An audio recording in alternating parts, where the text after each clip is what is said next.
నేర్చుకోవడానికి అవకాశం ఉంది. రీడింగ్, రైటింగ్, ఆర్థమెటిక్ ఇవన్నీ కూడా వాడు నేర్చుకోగలుగుతాడు. కలర్ కాన్సెప్ట్ కానీ, టైం కాన్సెప్ట్ కానీ.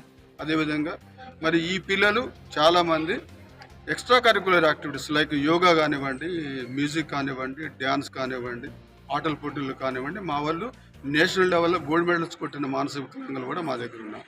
సో పిల్లల్ని చదివిస్తే పిల్లల్ని ఇంట్లోంచి బయటకు తీసుకొస్తేనే వాళ్ళ అభివృద్ధి ఉంటుంది. కాబట్టి నేను ప్రతి ఒక్క పేరెంట్ని కోరేది ఏంటంటే పిల్లల్ని బయటికి తీసుకురండి, వాళ్ళని స్కూల్స్లో చేర్పించండి.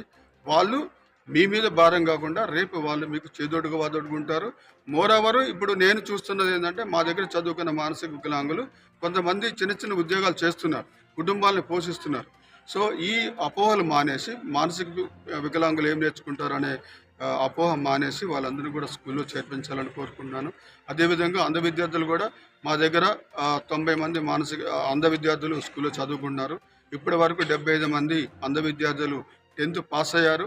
అందులో 28 మంది ప్రభుత్వ ఉద్యోగులు సాధించారు ఆల్రెడీ. సో అంటే వాళ్ళని కూడా లిటరేట్గా చేస్తే, అంటే బ్రెయిల్ లిటరేట్గా చేస్తే వాళ్ళు తప్పనిసరిగా వాళ్ళ ఉద్యోగం వాళ్ళు పొందుకుంటారు.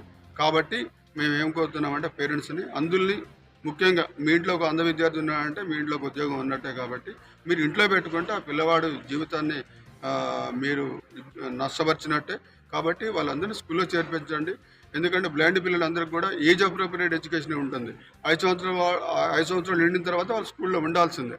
సో ఎందుకంటే వాళ్ళకు 10th 18 సంవత్సరాల లోపల అయిపోతే మరి వాడు కూడా నార్మల్ ఎడ్యుకేషన్కి పోతానికి అవకాశం ఉంటుంది. కాబట్టి ఈ పిల్లల్ని అశ్రద్ధ చేయకుండా, ఈ పిల్లలు ఏం చేయగలుగుతారులే అనేది అనుకోకుండా వాళ్ళందరినీ కూడా స్కూల్లో చేర్పించండి.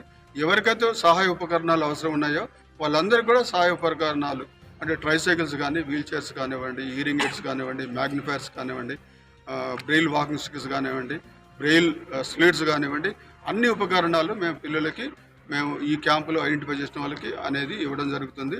మేము దివ్యాంగుల కోసం పనిచేయడం ప్రారంభించి 1995లో స్టార్ట్ చేసినామంటే 30 సంవత్సరాలు అయింది. కాబట్టి 30 సంవత్సరాల వేడుకలు మేము నిజామాబాద్లో చేస్తాము. ఆ వేడుకలు చేసేటప్పుడు ఈ గుర్తించిన పిల్లలందరికీ కూడా సహాయ ఉపకరణాలను ఉచితంగా అందించడం జరుగుతుంది. కాబట్టి బోధన్ ముఖ్యంగా దివ్యాంగుల తల్లిదండ్రులు మీ పిల్లలని క్యాంప్కి తీసుకురండి.